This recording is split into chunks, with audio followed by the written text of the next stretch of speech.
when you see a plant, what all characteristics you find in it. Be it the color of the flower, the petals, the way the petals are arranged, the way the corolla, stamens, the calyx are arranged, all that you'll study under this. Because any function that has to occur in a body properly, different glands and hormones play a very, very important role. Like only if you understand that particular biology concept properly, then only you'll be able to answer such assertion and reasoning questions.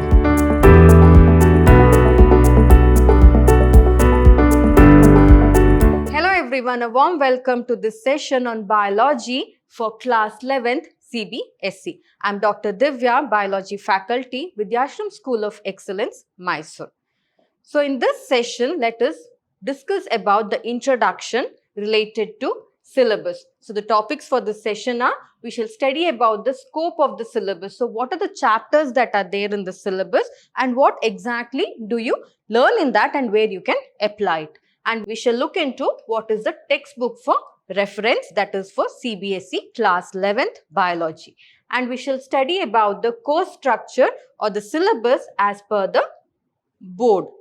And we shall learn the question paper design. This is very important because you might read the whole textbook, but if you don't know the question paper pattern or the design, then you will not be able to be smart enough to know how you have to read for the exam.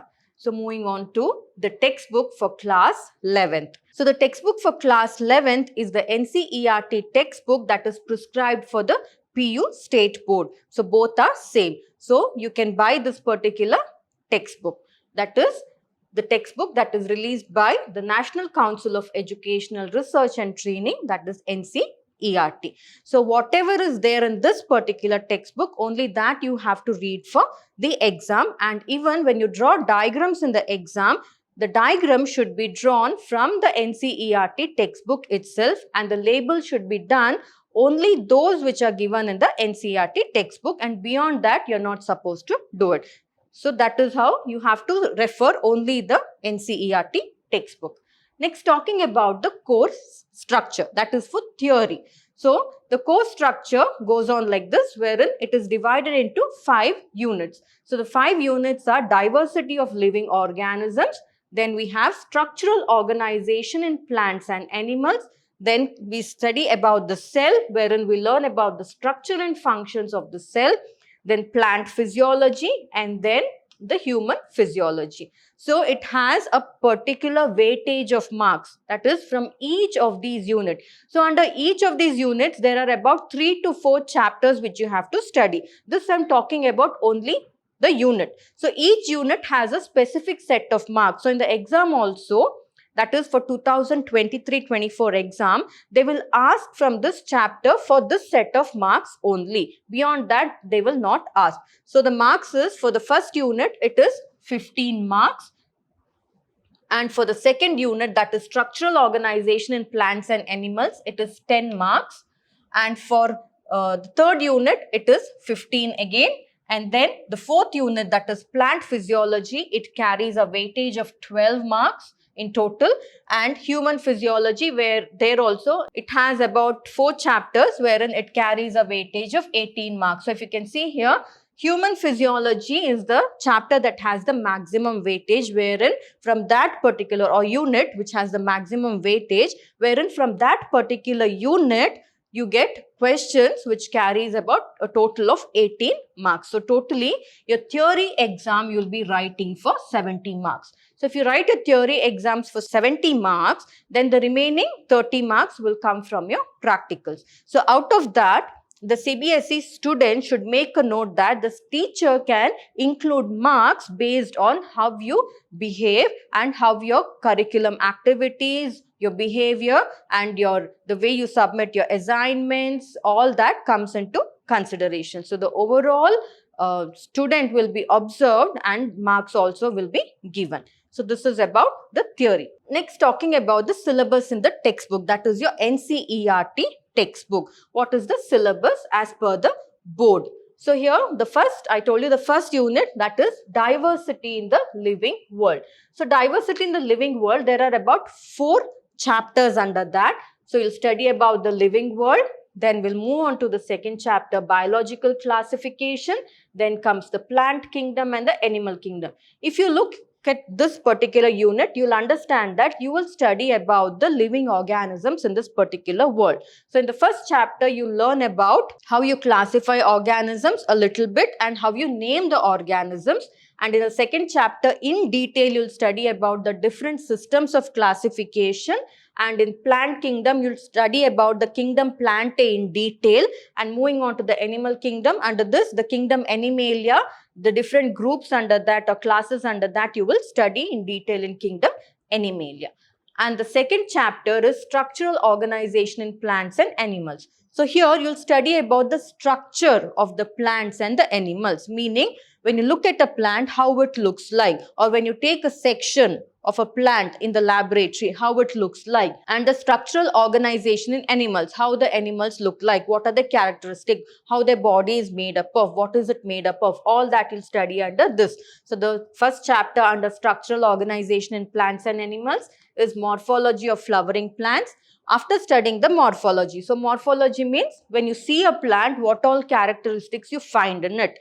Be it the color of the flower, the petals, the way the petals are arranged, the way the corolla, stamens, the calyx are arranged, all that you'll study under this. Next, moving on to anatomy. Anatomy of flowering plants means wherein you cut open the plant and then, or you take a thin section of the plant and you observe the internal structures. So first chapter completely you'll study about the external structure of the plant or morphological structure of the plant. In the second chapter under unit 2, you'll study about the internal structures, what type of cells are present in that particular plant, all that, what is the cell made up of, all that you'll study under this anatomy of flowering plants. Next, moving on to the last chapter under unit 2, it is structural organization in animals. So you'll completely study about the structure of the animals and the different groups of animals under the kingdom Animalia in this particular chapter. Next, moving on to the third unit, that is structure and functions. So in structure and functions, you have 3 chapters, that is cell, the unit of life, then you'll study about biomolecules, then you'll study about cell cycle and cell division. So the first chapter under this cell, the unit of life, you'll completely study about different types of cells, that is parenchyma, collenchyma, and that is the different types of cells that are present in the plants and the animals. And in biomolecules, you'll learn about the different biochemicals and their structures that are present in the plant and the animal cell. Moving on to cell cycle and cell division, you'll study how exactly the cells divide, wherein you have mitosis, cell division, and meiosis, cell division, and about the cells, how they divide and multiply, all that different stages you will study under cell cycle and cell division. Next, moving on to the fourth unit, that is under plant physiology. Here you will study only about plants. What all that pathways occur in the plant, how actually plants synthesize their food, how they respire, how they transport their nutrients, how they grow exactly, all that you'll study under plant physiology. So the first chapter is photosynthesis in higher plants, how plants synthesize their own food. So they synthesize their own food by photosynthesis. How exactly photosynthesis mechanism occurs in plants, you'll study under this particular chapter. Next, talking about respiration, how plants respire. So when they respire, what are the different pathways that are involved in the respiration of the plants? So all that you'll study here. Next, plant growth and development, various hormones that take part in the plant growth and development, all that you'll study under this particular chapter. Next, moving on to the last unit, human physiology. Under this, you'll study entirely related to humans.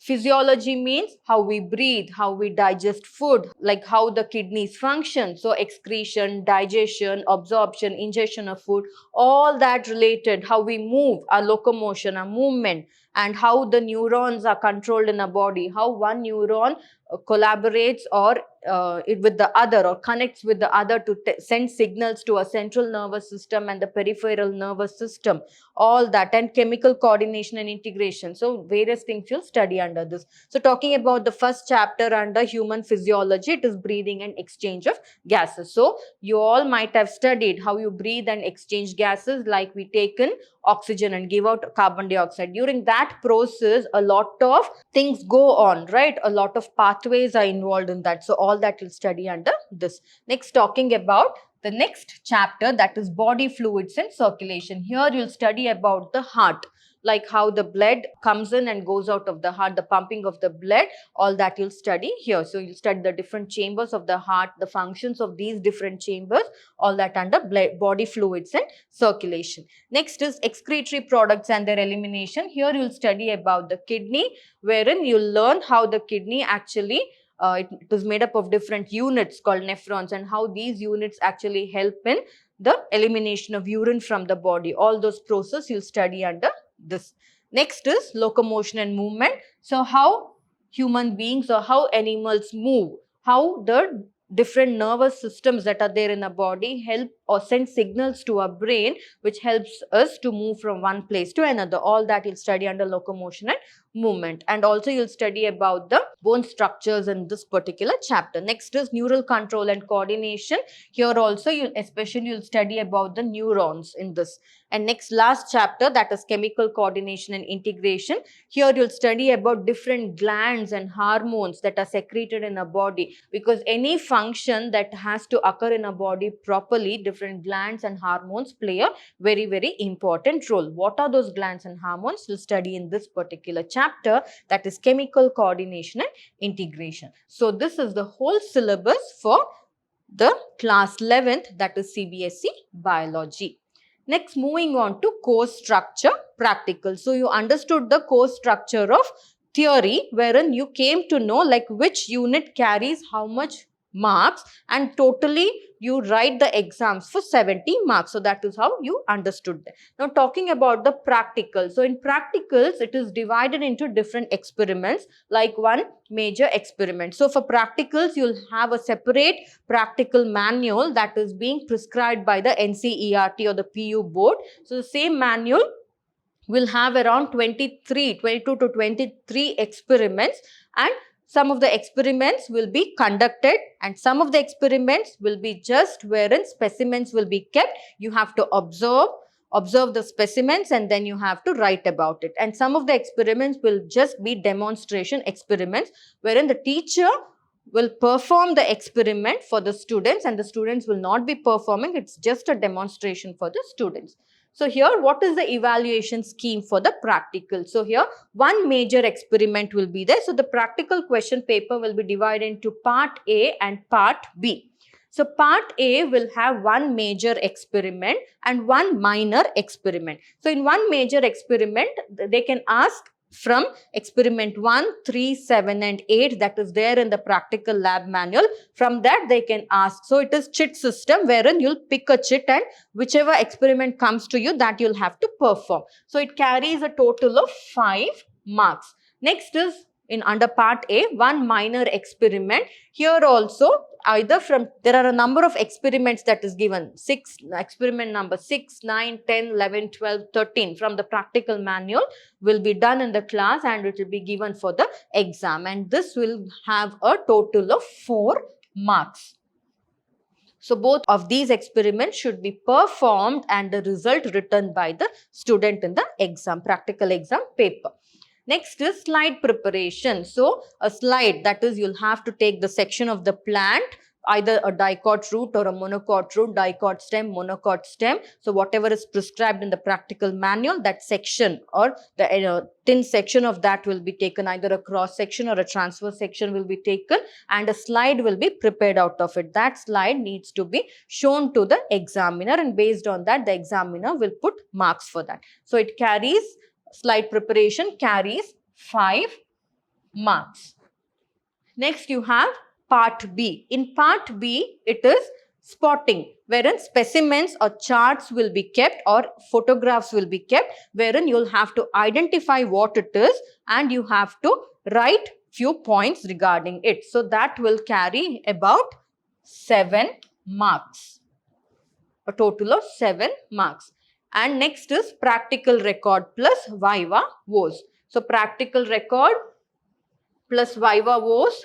So practical record will carry 4 marks and your viva will carry 5 marks. So it depends again there how much examiner wants to give. So practical record plus viva voice. So practical record has to be completed and submitted during the time of the exam with the particular teacher's signature, and viva voice wherein few questions will be asked regarding this particular practical experiments itself. So questions will be picked from your practical experiment book. It will be in that limit only. Beyond that, questions won't be asked. So you have to answer. Some 4 or 5 questions will be asked wherein you'll need to answer. Next is project record. A project will be given by the teacher and you have to submit the project. So that will also project plus, and a viva will be asked or questions will be asked regarding that particular project. Whatever you have done, you should be capable of answering it. So that will carry about 5 marks. So the practicals is totally for 30 marks. So 70 plus 30, your biology paper is altogether for 100 marks you will be writing. So distribution of marks totally. So maximum marks for biology, it is 100, wherein theory examination, you'll be writing it for 70 marks, and practical examination, you'll be performing and writing it for 30 marks. So totally, your biology is for 100 marks. So 100 you'll have is the maximum marks for biology. So moving on to what are the general instructions that are there while, or you have to follow while writing your biology exam. So here a set of questions will be given. All the questions are compulsory. So sometimes they'll, or in some places or some portions they would have given internal choices, so you can skip that. But otherwise all the questions that are given, everything should be written compulsory. And the question paper is actually divided into 5 sections which will have 33 questions. And in this 33 questions, as I told you, all questions are compulsory and it should be written if you need to get full marks. And there is no overall choice, but within the question itself. Say for example, there is question number 17. So 17, they'll give one question and they'll say or, and they'll give one more question. So between that question only you'll have a choice. Otherwise, overall you'll not have a choice. So there is no overall choice, but still internal choices will be provided in the questions. So a student has to, out of that internal choice, either any one question you can attempt. So there is no need of writing both. So any one you can attempt. And wherever it is necessary, you have to draw a neat and properly labeled diagram. So unlabeled diagram or diagrams without any label will not fetch any marks. It will be, though you draw the diagram very neatly and you don't label it, a 0 will be given. So make sure that depending on the marks, the labeling also should be done. So if it is for example, if it is for 5 marks, the question is for 5 marks, at least 10 labels should be there, and always an extra labeling is always better because one goes wrong, the other will be there. So labeling is important, and wherever necessary you find you need to draw the diagram there. Say for example, 3 marks question they'll ask, but there is only 1 point that you have to write there. So is it enough if you write 1 point? No, there might be a diagram in that question. So you have to be smart enough to judge and yourself should draw the diagram. Sometimes they'll ask directly, draw a neat labeled diagram. Sometimes they would have not asked, but you have to be smart enough to judge that, okay, this is the marks that is given for this particular question. So I have to draw diagram. So that is how it is. Okay, moving on to the biology question paper design for class 11, that is 2023 to 24. So here they have given competencies and the marks that is there. So how exactly it is divided? So here demonstrate knowledge and understanding. Knowledge and understanding. Demonstrate knowledge and understanding means what questions are given based on that in your textbook, like whatever you have learned, direct questions will be given. So based on how you have understood the question, you have to answer. So here it is a straightforward question which is easy for you to understand and answer. So 50% of the questions in your question paper will be based on knowledge and understanding of that particular subject. Next is application of knowledge. So what you have understood in that particular knowledge, you have to apply. Like there may be some questions with assertions and reasoning. So you have to be smart enough, or they may twist the question and ask, you have to be smart enough. Like only if you understand that particular biology concept properly, then only you will be able to answer such assertion and reasoning questions. So understanding the concept here is very important. So questions related to where you have to apply your extra effort or extra knowledge or concept, somewhere around 30% of questions will be based on this. And next is analysis, evaluate and create, wherein a small passage or something like that will be given. You have to analyze, you have to evaluate it, and you have to frame the right answer for that. So that here is about 20% will come out of it. 20% questions will be based on analysis, evaluation and creating the answers. So typology of question. So here the question paper actually has MCQs.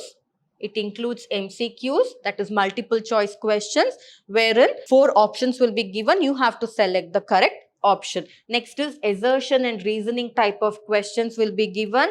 And next, source based or case based or passage based or integrated assessment questions will be given, wherein like they'll give you a sentence, you have to like assertions will be given and you have to find the exact reason for that, like what is the correct answer.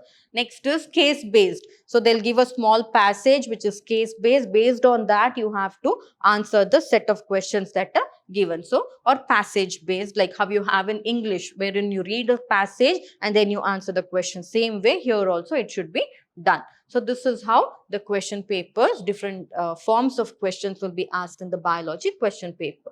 And also, as I told you, an internal choice will be provided. Approximately 33% of the question paper will carry an internal choice between the questions. So question number 18, there itself, either A or B question you have to write from that. Within the question only internal choice will be given. So this is how your question paper is designed for the class 11th. So next, talking about the question paper pattern, it is divided into different sections, wherein we have section A, section B, section C, section D and section E. So section A, in that 1 mark questions will be asked. So question number 1 to 16 is section A. So here I have written question number 1 to 2. It is completely multiple choice questions, wherein 4 choices will be given or 4 options will be given, wherein you will have to select the correct option for that. That is question number 1 to 12 in the CBSE biology question paper. Next, question number 13 to 16. That is assertion and reasons, wherein assertions will be given. You have to find the correct answer for that. Assertion and reasoning. So here that is, so therefore section A, it is entirely 1 marks. That is 16 marks. It will carry a total of 16 marks. That is question number 1 to 16. Next, section B, it is for 2 marks. So here question number 17 to 21 is for 2 marks. And next section C, here direct questions will be there. You can answer it directly. Next section C, it is for 3 marks. That is question number 22 to 28 is for 3 marks. Next section D, it carries 5 marks each, wherein question number 29. Here also it is 29 and 30 is for section D. So section D, question number 29 and 30, it is case based question. And question number 29 also will have 2 questions, wherein any one you can answer. It is internal choice. Question 30 will also have 2 questions, any one you can answer. So internal choice will be given in section D, question number 29 and 30. And these are entirely case based questions.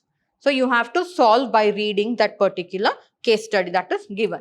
Next, section E is also for 5 marks. Here question number 31, 32 and 33 is direct questions from the particular chapter. So if you read, I understand the question, it is, they can ask, write a note on the functioning of the kidney or write a note on the different digestive enzymes. So like the direct questions will be, can be asked. So that is question number 31, 32 and 33, wherein here also internal choices will be given. So you can choose between the question and write.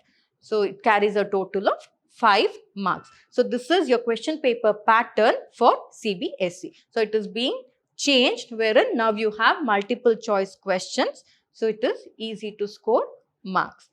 So this is about the question paper pattern.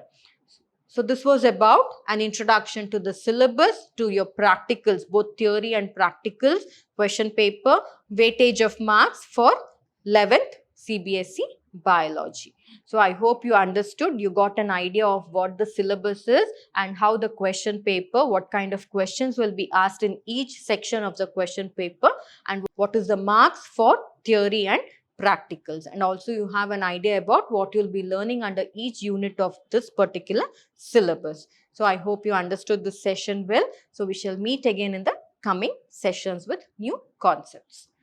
Thank you.